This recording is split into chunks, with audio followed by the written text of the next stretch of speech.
All right, what's up, everybody? Rants and reviews. I'm sure most of you have already heard that James Harden has been dealt to the Nets in this mega deal that everyone is so excited about. And I just wanted to talk about it for a little bit, even though it's a little bit outside of my comfort zone, as I usually only talk about the Celtics.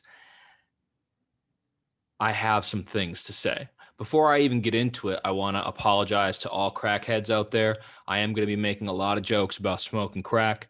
And if you are a person that smokes crack or are recovering from smoking crack and you feel offended that I keep bringing you into this podcast, I just want to say my deepest apologies. This is just tongue in cheek. No offenses is meant. That being said, what is going on with the Nets? Are they smoking crack? Do they really think that this is a championship team?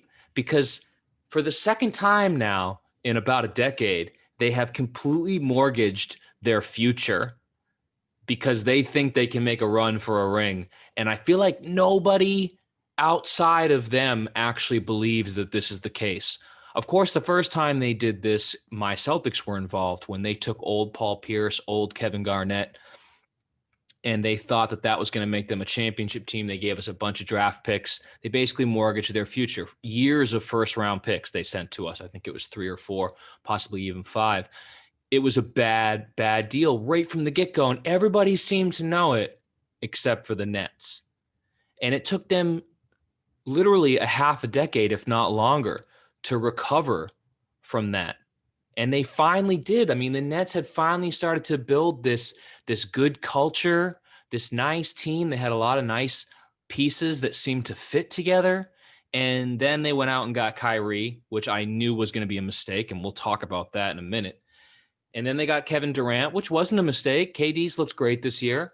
But like people thought that Kyrie and Kevin Durant coming together meant, oh boy, here we go, championship in Brooklyn. And I was not sold. I will admit I overreacted to how good they looked in the preseason when I should have just listened to my gut. My gut feeling had them ranked 6th in the East this year, which is right about where they are. I should have stuck with my gut. And I didn't. I overreacted to the preseason and I said, wow, the Nets are really, really good. I don't know why I have all this empirical data that shows that Kyrie Irving cannot be trusted, that he is a spy, a cancer from within. And we'll talk about that. Yeah. But right now, I just want to talk about James Harden specifically. So this is basically the deal. Let me just break it down for those of you who don't know the exact deal. This is a 4-team deal. The Nets get James Harden and a 2024 second round pick from the Cavaliers. The Rockets get Victor Oladipo from the Pacers, Dante Exum from the Cavs, some scrub from the Nets. And they also get Brooklyn's 3 unprotected first round draft picks in 2022, 2024, and 2026, plus pick swaps in 2021, 2023, 2025, and 2027. Also, Cleveland's 2022 first round pick via the Milwaukee Bucks. To the Pacers goes Karis LeVert and a 2023 second round pick from the Rockets. And to the Cavs goes Jarrett Allen and Taurean Prince. So 1, 2, 3, 4, 5, 6, 7, 8 first round picks back to the Rockets, which would seem amazing if they hadn't just given up like almost that many picks in the Westbrook Chris Paul trade. So I don't want to bash Houston too much. They got a lot of picks, and I think the Nets are going to be an absolute disaster sooner rather than later. So I think a lot of these picks that they're going to get are going to end up being quite good. You're looking at picks in 2025, 2027. You're getting Cleveland's first round pick the year after next. These could be really valuable picks. So I actually think that you might look at this right away and say, what? All they got for Harden was Oladipo? What? He might not even be on the team for the rest of this year. I think the picks, they went for a picks package, clearly. And I think they actually got some pretty decent value. Plus, I don't really care if they got value. Screw Houston. Screw you, Houston. What are you, smoking crack? You're the whole reason this happened. You entitled James Harden. You gave him everything you want. You basically babied him and kept feeding him candy. And then when he started crying like a baby, guess who had to deal with it? You had to deal with it. So I have no sympathy for Houston. They made their bed. Now they have to lay in it. I also have no sympathy for James Harden. And I actually am really bummed out that this kind of sort of worked out for him. Now, I don't think it actually worked out for him in the sense that the Nets are going to win a championship. I think that's hilarious. But he did get to sort of go where he wanted to. And I hate that. I hate that so much. And I'm going to talk about that too. But let's talk about the winner. Are there any winners? Are there any winners here? I guess the NBA news cycle is a winner. I think that the Pacers actually. I like what the Pacers did. They knew that Oladipo was leaving anyways, and that he didn't really want to be there, so they swapped him out for Karis LeVert, who's a very similar player as far as production goes and what he can bring to the team. But he's a guy that might actually want to be there. So I think the Pacers, who were already playing so well this year, might have just found a sneaky way to kind of upgrade their team. But that's it. That's the only winner I can see. I mean, Houston's going to play better by subtraction just because James Harden is a scrub this year. Um, and the Cavs, I don't know what the Cavs are. You smoking crack? What are you doing? How many centers do you have on your team already? And now you're trading for Jarrett Allen? Like, look, I really like Jarrett Allen, but what are you doing? I mean, you had a lineup earlier this year that you won where you were playing like three centers. And what are you going to play four centers at once? Like, what is going on in Cleveland? And you gave up your 2022 first round pick for Jarrett Allen? Why? You're not going to be good anytime soon. Like what? I don't know. Like I said, I like Jarrett Allen a lot. I don't get it. I don't understand what is happening in Cleveland. As far as the Nets, let's talk about this. Let's talk about how this works because it doesn't. And I've heard a lot of people trying to break this down. Like one of the nice things they've said, and this is true, they've said, well, now the Nets have three guys that are arguably the best like individual shot creators in the league. How do you stop them? Well, that's true. They do have the best three individual shot creators in the league. But guess what you need to create your own shot? You need the basketball.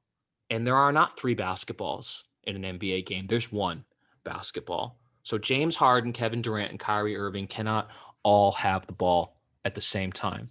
And this is going to be a major problem because none of them outside of KD have shown any ability to play off the ball, especially James Harden. I heard one analyst say, well, let's not forget, how good James Harden was without the ball back in OKC. Oh my God, was that like a million years ago? Do you honestly think that there's any shred of human being left in the modern James Harden that is OKC James Harden? James Harden is like the Kanye West of the NBA right now. He is so far gone from good Kanye. He's fully gone to the dark side. Now, look, he can still score points and get to the free throw line, and these are things that help you win games. However, he is such an incredible ball dominant player. He has shown no ability to do anything but stand around and pout when he doesn't have the basketball. He does not play defense. And he's, this year especially, been poisonous as a teammate. And let's not just say this year, last year, the year before, he chased Chris Paul out of town. He demanded a trade for Westbrook, and then he chased Westbrook out of town. I mean, it was so hilarious when he walked out of that press conference the other day and he was like, this situation's crazy. This situation's crazy. It's unfixable. Unfixable. He's blaming Houston. This is after a game where he shot 5 for 16. James Harden, shot 5 for 16, played no defense, turned the ball over, and then he came out of that blaming Houston. Houston, who basically let him get Chris Paul on the team. Houston, who then traded Chris Paul because he didn't like Chris Paul anymore for Russell Westbrook. Houston, who then traded Russell Westbrook because James Harden didn't want to play with Russell Westbrook anymore. But the situation is crazy. It's all James Harden's fault. And so he's a poisonous teammate. And now he's going to be playing with Kyrie, who he might not even play with because Kyrie, his mental illnesses are flaring again. He's off doing God knows what. Hasn't played in 4 games for personal reasons. Nobody knows if he's coming back. Stephen A saying, Kyrie, you should retire. I don't necessarily disagree. This is what you get with Kyrie. Kyrie is bipolar at the very least. He has serious mental issues that people don't talk about. He shows up day one. He's like, yeah, let's go. We're going to do this. And then by like 2 weeks later, he's already like, no, I don't really want to play basketball. Like, how do you think that this is going to work? Are you smoking crack? You think this is going to work? Okay, so now you got 3 of the best shot creators, but they're not going to be able to create their own shots because they're not going to have the ball. So what do you need to happen? You need James Harden to go back to his OKC ways where he plays off the ball. You need Kyrie to actually stop being a crazy person and come back to the team and actually play basketball. And then you need Kevin Durant to basically become the Draymond Green of this team, which is something that he kind of did in Golden State and wasn't happy doing. But now in Brooklyn, he needs to do that, but even more. He needs to give up the ball. He needs to play incredible defense because guess what? Guess who's going to be guarding Giannis? Guess who's going to be guarding LeBron? Guess who's going to be guarding Tatum? Guess who's going to be guarding all the best players? Well, it has to be KD because who else is going to do it? Joe Harris? So now you've taken the one guy that I actually trust to play well on Brooklyn, which is KD, and you've tasked him with the most unenviable of tasks, which I don't think he wants to do, and I don't think he will do. So now you've got a team that basically is going to play no defense, has no depth because they've traded away all of their pieces, has no draft picks pretty much forever. And this is a team that people are talking about. They're going to be in the championship with the Lakers. Get off of it, man. Come on. This is a train wreck. This is an absolute train wreck. And I just don't know, like, what the Nets were thinking. Maybe they were like, well, Kyrie's gone, so now we got to replace Kyrie with Harden. Maybe they've already just assumed that Kyrie is done, that he's in the wind.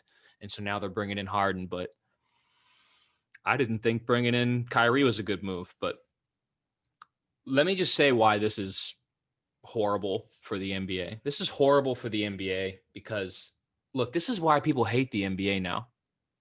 People hate the NBA because it's filled with people like James Harden. James Harden is the most unlikable douchebag. He's a crybaby. He's the picture perfect example of entitlement, of selfishness, of immaturity, of lack of leadership. And it's depressing. It's depressing that these guys in the NBA can basically just pout and say, I don't want to play anymore. I don't want to play anymore. And they can get traded, even though they have contractual obligations. And it's really bad for the league. It's really bad for the future of this league. Now, I don't want to say that I'm against player entitlement, player empowerment, because I'm not. In fact, when I was reading the book of The Breaks of the Game by David Halberstam, and I was reading about like what the players used to have to go through in the 80s in the NBA, what the owners were doing to them, it was disgusting. You know, it was really unfair how much they were bullied and manipulated and manhandled.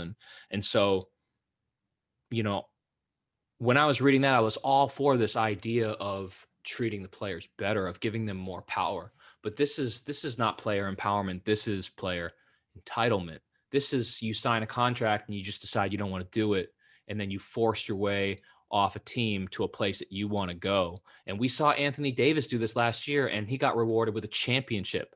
And now we are seeing James Harden do it this year. And let's say hypothetically, even though I think it's crazy, let's say they win a championship this year. Now, what message does that send to everybody who is watching the NBA, to kids who are growing up watching the NBA saying, I want to play in that league someday? It's telling everybody that this is what you do. If you have a moment of unhappiness, you pout your way off your team and get traded to where you want to go, even if you're contractually obligated to stay on your team. And it really sends the wrong message. And I couldn't hope or wish or pray for the Nets to fail any more than is humanly possible. I really hope this team goes up in flames. I totally expect them to go up in flames. I can't imagine how this works.